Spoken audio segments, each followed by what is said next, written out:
Margaret Wilson sat alone in her spacious living room, the afternoon light filtering through sheer curtains as she turned the pages of a worn photo album.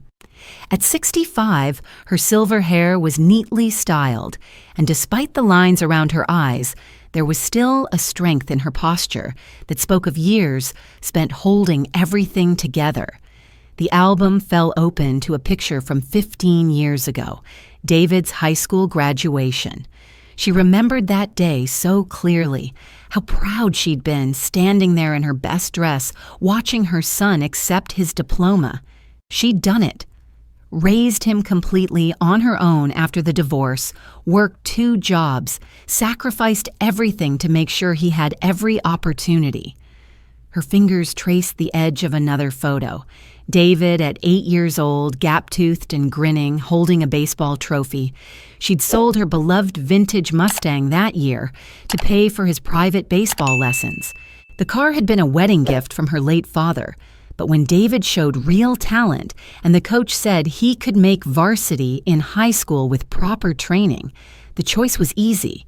Cars could be replaced. Her son's future couldn't. "For you, sweetheart," she whispered to the photo.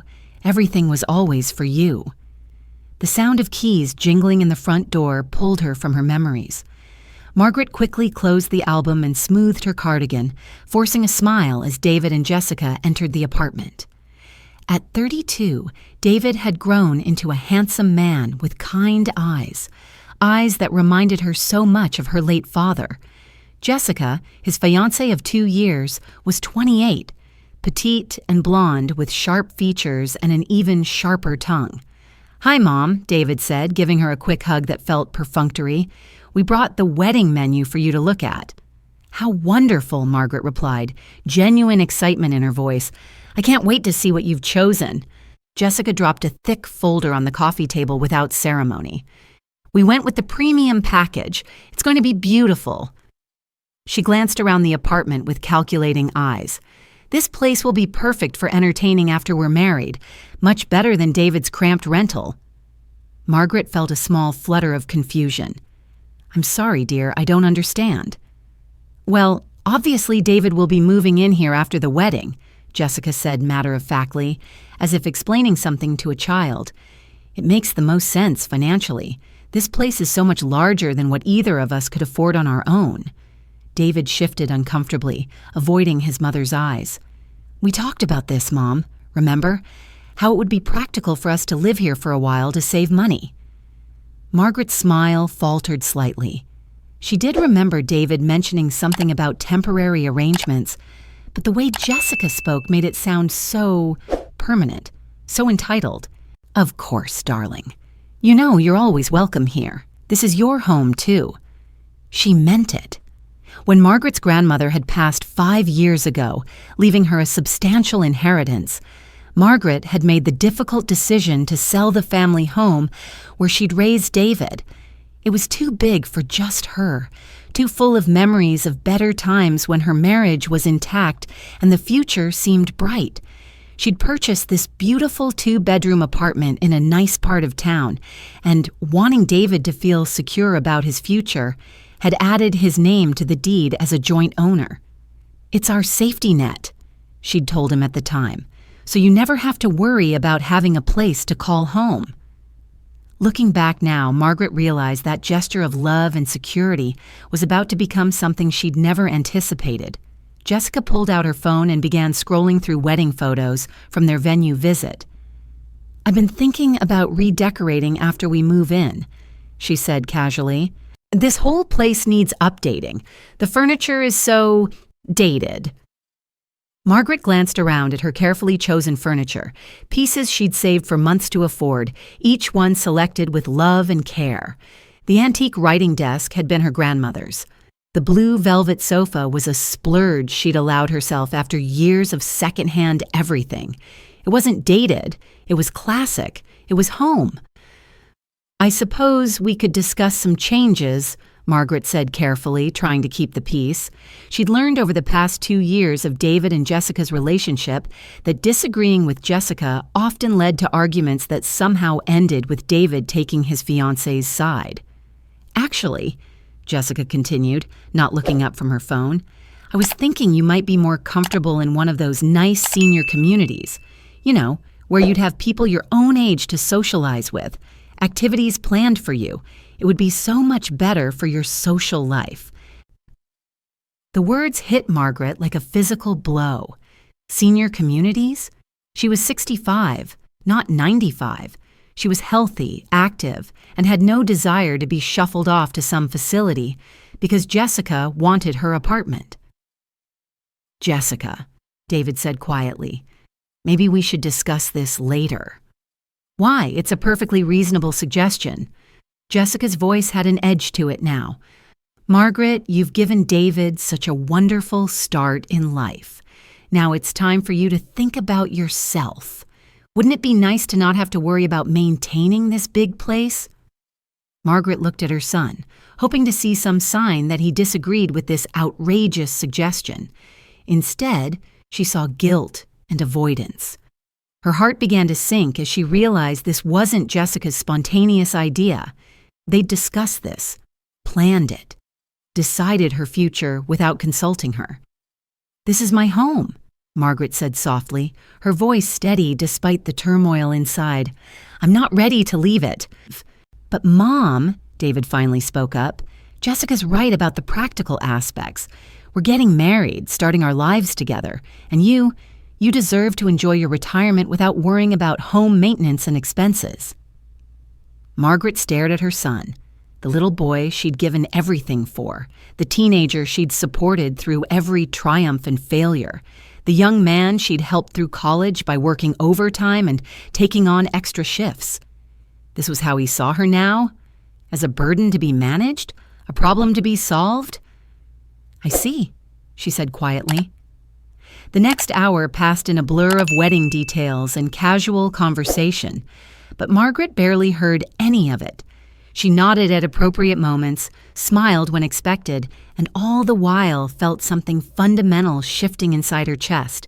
By the time David and Jessica left, promising to see her at the rehearsal dinner in 2 days, Margaret felt hollowed out, like someone had scooped away everything she thought she knew about her life.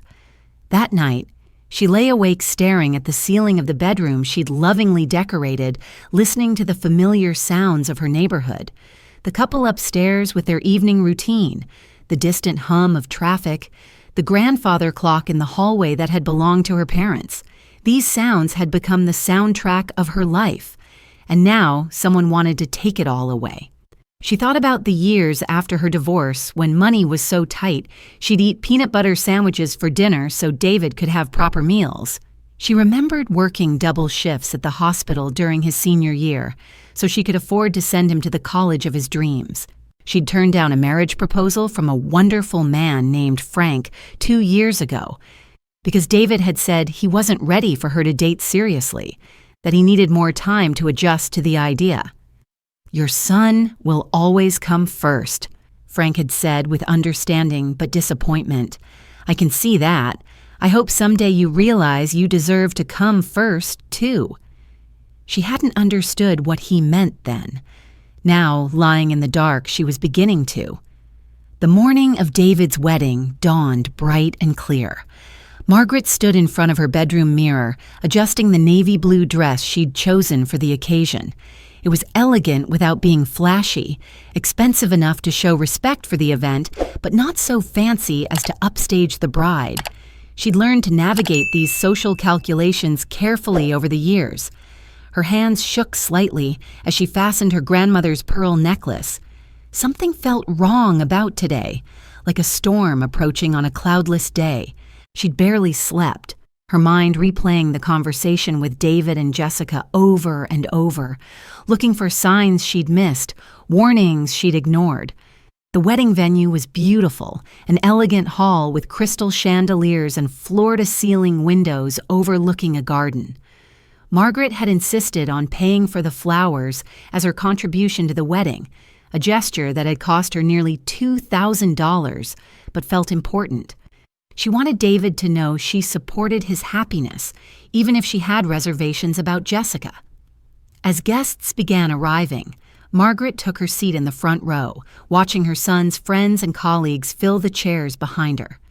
Many of them she'd known since David was young. She'd hosted birthday parties, driven carpools, and cheered at soccer games with their parents.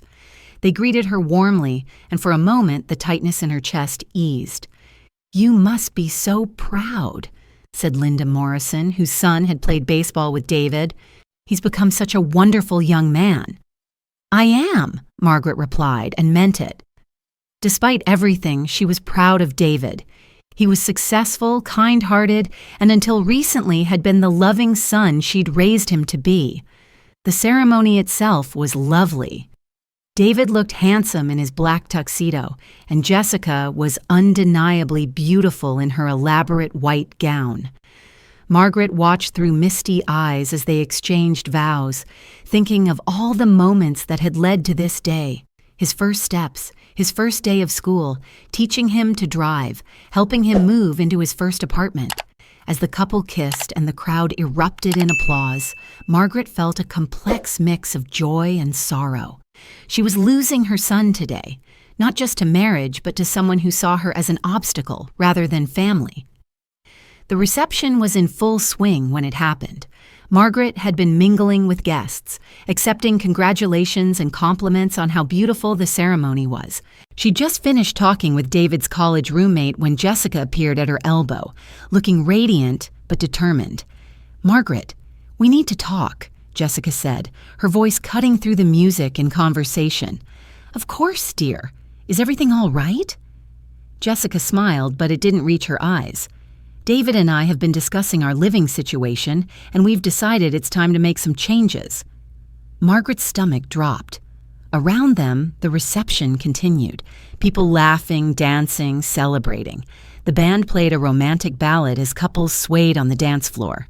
But in Margaret's world, everything had suddenly gone very quiet. "Changes?" Margaret asked, though she dreaded the answer. "We need the apartment keys," Jessica said, her voice carrying clearly despite the music. Several nearby guests turned to look, sensing drama. "Now that David and I are married, it's time for you to find your own place." Margaret felt the blood drain from her face. She glanced around and realized that this moment, this demand, was happening in front of at least 30 wedding guests. Jessica had chosen this moment deliberately, counting on Margaret's good manners and desire not to cause a scene. "Jessica, this is my home," Margaret said quietly, trying to keep her voice steady. "David, tell her this isn't right." David appeared as if summoned, his face flushed from dancing and champagne.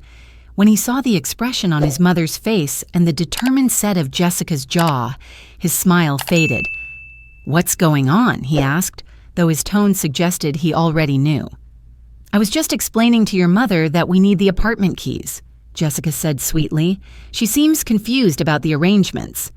"David," Margaret turned to her son, desperation creeping into her voice. "Please, we can discuss this later privately. This is your wedding day."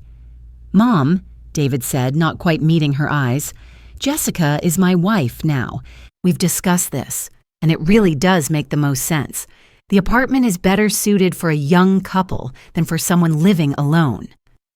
The words hit Margaret like physical blows. Someone living alone.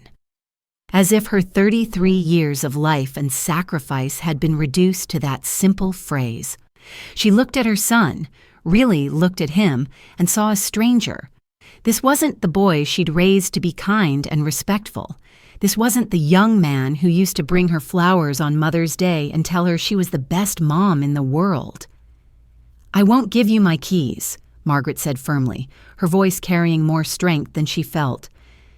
The conversations around them began to quiet as more guests noticed the tension.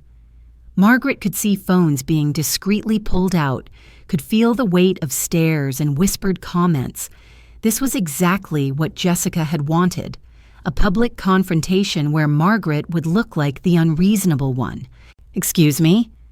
Jessica's voice rose slightly and the sweet facade began to crack.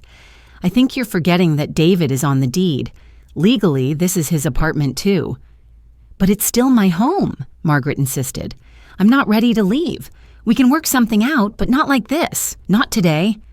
Jessica's face flushed red, and for a moment her mask slipped completely.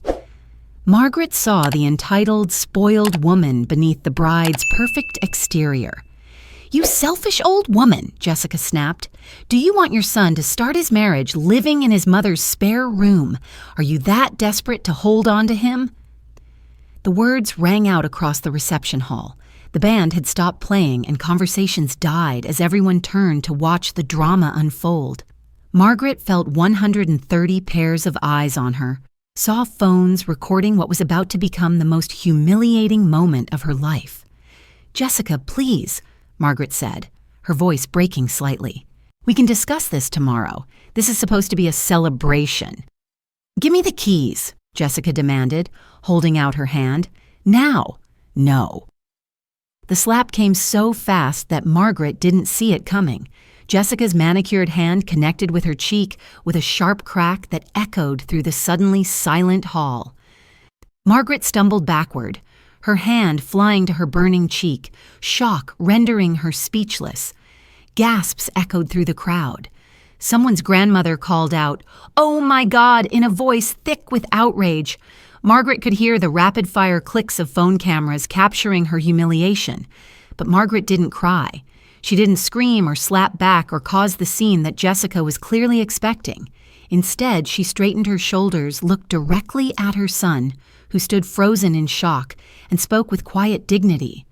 "I see exactly who you both are now," she said, her voice carrying clearly in the silent room. "And I see exactly what I mean to you." She picked up her small purse from the table, smoothed her navy dress, and walked toward the exit with her head held high. Behind her, the reception remained frozen in shocked silence. Margaret didn't look back as she pushed through the doors of the hall. She didn't see David finally moving toward her, or Jessica grabbing his arm to stop him. She didn't hear the explosion of whispered conversations that erupted the moment she was gone. Outside, the cool evening air hit her burning cheek like a balm. Margaret pulled out her phone and called a taxi, her hands surprisingly steady. As she waited, she scrolled through her contacts and found the number she was looking for. "Robert?" she said when her brother answered. "I need your help." "Margaret, what's wrong? You sound—" "I need you to come to the Riverside wedding hall, now, and bring whatever legal documents you have about the apartment." "What happened?" Margaret touched her still stinging cheek and watched through the glass doors as the wedding reception slowly resumed, as if the last 10 minutes had been nothing more than a minor interruption to the celebration. "My son just showed me who he really is," she said quietly, "and I think it's time I showed them who I really am." The taxi arrived 30 minutes later, but Margaret didn't get in. Instead, she stood outside the reception hall, waiting. Inside, she could see the celebration continuing. David and Jessica were back on the dance floor, though she noticed David kept glancing toward the windows.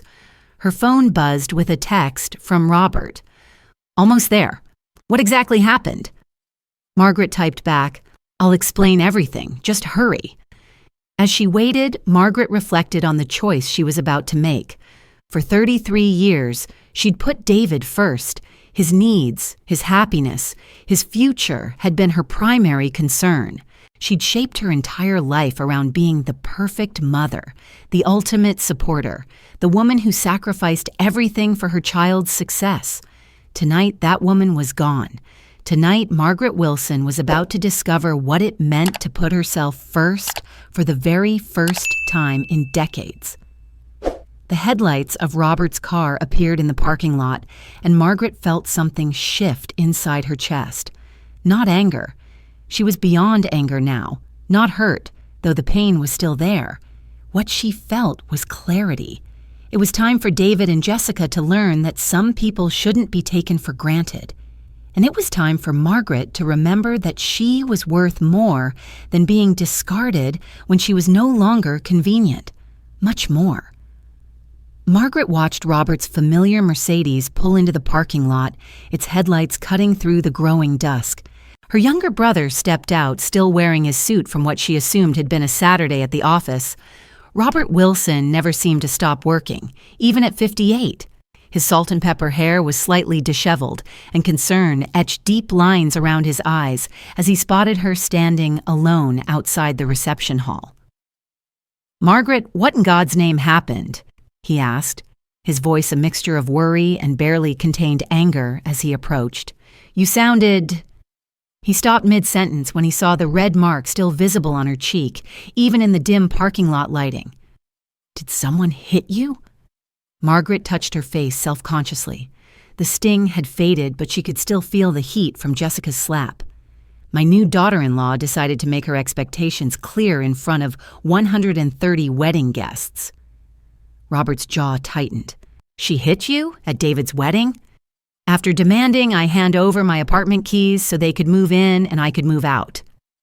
Margaret's voice was steady now, the shock having crystallized into something harder, clearer. "Apparently, my home is more suitable for a young couple than for someone living alone."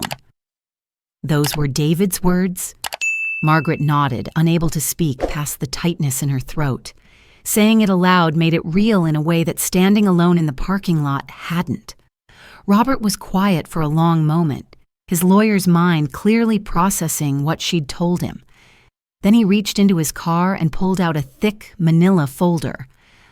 "I brought everything you asked for, the deed, the purchase documents, the inheritance papers from Grandma Rose." He paused, studying her face in the light from the reception hall windows. "Margaret, there's something I need to tell you about the apartment." "What do you mean?" "When you bought the place and added David's name to the deed, you called me to make sure it was done correctly. Remember?" Margaret frowned. The day she'd added David to the deed was 5 years ago, when she was still processing her grandmother's death and trying to make sense of a substantial inheritance she'd never expected. "I remember you handling the paperwork, but I was so overwhelmed then. You were grieving, and you wanted to make sure David would always have security. But Margaret, you didn't just add his name for convenience." Robert opened the folder and pulled out a document. "You specifically requested that the deed reflect the funding source. The apartment was purchased entirely with your inheritance from Grandma Rose's estate. David has usage rights as your heir, but the legal ownership is still solely yours." Margaret stared at the papers in Robert's hands, the words not quite making sense. "What are you saying?" "I'm saying that while David's name is on the deed for inheritance purposes, the property law in this state is very clear about inheritance-funded real estate. The original funding source maintains primary ownership rights. David can't legally force you to leave, and he certainly can't transfer ownership to his wife without your explicit consent." The words washed over Margaret like cold water. She thought about Jessica's confident demand for the keys, David's assertion that it made sense for them to have the apartment, the way they'd both spoken as if her wishes were irrelevant. "They don't know this," she said quietly. "I'm guessing not. David was 27 when we did the paperwork, and frankly, he seemed more interested in the basketball game on TV than the legal details." Robert's expression hardened. "But that doesn't excuse what just happened. No one has the right to put their hands on you, inheritance law or not." Margaret looked back at the reception hall where she could see figures moving behind the large windows. The celebration was continuing as if nothing had happened, as if she hadn't just been publicly humiliated and physically assaulted by her new daughter-in-law while her son stood by and did nothing. "I called you because I realized something standing out here," she said. "For 33 years, I've made every decision based on what was best for David. Where we lived, what jobs I took, who I dated or didn't date. I turned down marriage proposals, gave up opportunities, sold things I loved, all so he could have the best possible life. You were a good mother, Margaret, an exceptional mother." "I was a doormat," she said with startling clarity, "and I raised a son who learned that my needs and feelings don't matter as long as his are met." She took the legal documents from Robert's hands, feeling their weight. "I think it's time that changed." Robert smiled grimly. "What do you want me to do?" I want you to walk into that reception hall with me and explain to David and Jessica exactly what these papers mean. I want them to understand that their assumptions about my generosity and my rights were very, very wrong. Are you sure? Once we do this, there's no taking it back. Your relationship with David... My relationship with David changed the moment he stood there and watched his wife slap me without saying a word. Margaret's voice was steady, but Robert could see the pain behind her composed exterior. The son I raised would never have let that happen. So maybe it's time I met the man he's actually become. Together, they walked back toward the reception hall. Through the glass doors, Margaret could see the party in full swing. The band was playing upbeat music, couples were dancing, and servers were circulating with champagne. At the head table, David sat next to Jessica, both of them laughing at something one of the groomsmen had said. Jessica's white dress sparkled under the chandeliers, and for a moment she looked every inch the radiant bride. Margaret paused with her hand on the door handle. "Robert, am I doing the right thing?" "You're standing up for yourself for the first time in decades," he replied. "I'd say you're long overdue." The conversation level dropped noticeably when Margaret walked back into the reception hall, Robert close behind her. Word of the earlier confrontation had clearly spread, and she could feel eyes following her as she made her way across the room. Some faces showed sympathy, others curiosity, and a few displayed the uncomfortable embarrassment of people who'd witnessed something they wished they hadn't. David saw her first. His face went pale, and he immediately stood up from the head table, nearly knocking over his champagne glass in the process. Jessica followed his gaze, and her expression shifted from confusion to annoyance to something that might have been concern when she spotted the official-looking folder in Robert's hands. "Mom," David said, approaching quickly, "I didn't think... We weren't sure if you were coming back." "I wasn't planning to," Margaret replied calmly. "But my brother reminded me that I left some things unfinished." Jessica had joined them now, her bridal smile firmly in place despite the tension radiating from every line of her body. "Margaret, I hope you've had some time to think about our conversation. I know change can be difficult at your age, but—" "Jessica," Robert interrupted smoothly, extending his hand. "I don't believe we've been properly introduced. I'm Robert Wilson, Margaret's brother and attorney." The word attorney had the desired effect. Jessica's smile flickered, and Margaret noticed David's Adam's apple bob as he swallowed hard. "Your attorney?" David asked. "Mom, what's this about?" "This is about the apartment," Margaret said clearly, her voice carrying to the nearby tables where guests had stopped pretending they weren't listening, "and about some misconceptions that need to be cleared up." Robert opened the folder and pulled out the deed documents. "I think there's been some confusion about the legal ownership of your mother's apartment. David, when your mother added your name to the deed 5 years ago, do you remember the specific circumstances?" David glanced nervously between his mother and uncle. Not really. I was young, and it seemed like a formality." "It wasn't a formality," Robert continued.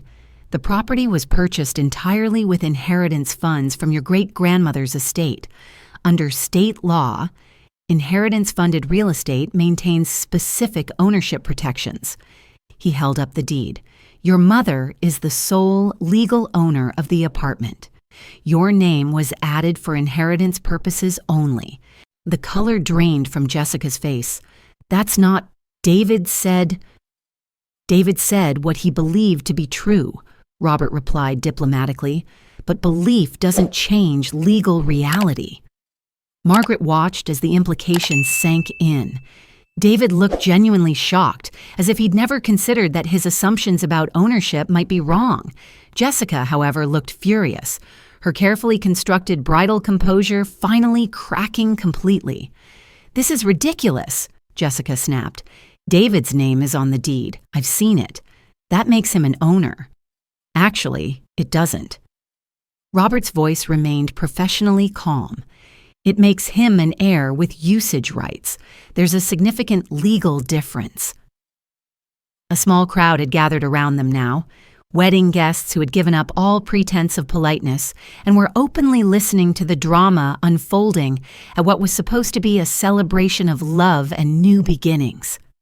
"David," Margaret said quietly, looking directly at her son, "did you really believe you could force me out of my own home? Did you actually think that was acceptable?" David's mouth opened and closed several times before he managed to speak. "Mom, Jessica and I thought, we assumed—" "You assumed wrong," Margaret said, "about the apartment and about me." Jessica stepped forward, her face flushed with anger and embarrassment. "This is our wedding day. How dare you come in here and try to ruin it with legal threats?" "I'm not threatening anything," Margaret replied calmly. "I'm simply clarifying a misunderstanding. You demanded my keys and slapped me when I refused to give them to you. I thought it was important that everyone understand exactly what you were demanding." The murmur that went through the crowd was audible now. Several guests pulled out their phones, though whether to take pictures or make calls, Margaret couldn't tell. "I want you to leave," Jessica said, her voice rising. "This is my wedding, and I want you out." "It's David's wedding, too," Margaret pointed out, "and this is a public venue. I have as much right to be here as anyone else." "David," Jessica turned to her new husband, her voice shrill with panic and rage. "Tell her to leave. Tell her she's not welcome." All eyes turned to David, who stood frozen between his mother and his wife, looking like he wanted nothing more than for the floor to open up and swallow him whole. The room fell silent except for the soft background music that no one was dancing to anymore. "David," Margaret said softly, "who am I to you?" It was such a simple question, but Margaret could see in her son's eyes that he understood the weight behind it. She wasn't asking about genetics or legal relationships. She was asking him to choose, right here in front of everyone, who mattered more. The mother who had sacrificed everything for him, or the wife who had just shown her true colors in the most public way possible. David looked at Jessica, then back at his mother, then down at the floor. "Mom, this is complicated." "No, it isn't," Margaret said, and for the first time that evening, she smiled. It wasn't a happy smile, but it was peaceful. "It really isn't complicated at all." She turned to Robert. "I think we're done here." As they walked toward the exit for the second time that evening, Margaret could hear the explosion of conversation behind them. Jessica's voice rose above the others, alternating between tears and angry accusations. David's voice was there too, trying to calm her down, trying to manage the situation, trying to fix what couldn't be fixed. But Margaret didn't look back. She had seen everything she needed to see. 6 months later, Margaret stood on the small balcony of her new apartment, watering the herbs she'd planted in colorful ceramic pots. The morning sun was warm on her face, and she could hear the sound of children playing in the courtyard below. It was a smaller place than her old apartment, but it was entirely hers. No shared deeds, no joint ownership, no complications. After that night at the reception, everything had changed quickly. Robert had handled the legal paperwork to remove David's name from the deed of the old apartment, a process that was surprisingly straightforward once they provided documentation of the inheritance funding. Margaret had put the apartment on the market within a week and found a buyer within a month. David had tried to contact her numerous times in those first few weeks. Phone calls, text messages, emails, even a handwritten letter delivered to Robert's office. Margaret had read them all, but she hadn't responded to any of them. What was there to say? The damage wasn't in what had happened at the wedding. The damage was in the 33 years of choices that had led to that moment. The doorbell rang, interrupting her morning routine. Margaret set down her watering can and went to answer it, expecting to see her neighbor, Mrs. Patterson, who often stopped by for coffee and conversation. Instead, she found a delivery man holding a large bouquet of white roses. "Margaret Wilson?" he asked. "Yes, that's me." "These are for you." Margaret took the flowers, already knowing who they were from. David had been sending flowers every week since the wedding, always white roses, always with the same message: "I'm sorry. Please call me. I love you. David. She carried them inside and placed them on her kitchen counter next to the other cards she'd saved. 24 identical messages, 24 identical apologies, 24 attempts to undo what couldn't be undone. Margaret opened this week's card and read the familiar words, but this time there was something else. Mom, Jessica and I are getting divorced. I know I have no right to ask, but could we please talk? I need to tell you how sorry I am. I need to explain what I've learned about myself and about what I threw away. Please don't give up on me completely. David. Margaret stared at the card for a long time, then walked to her living room window that overlooked a small park. She could see Robert's office building in the distance.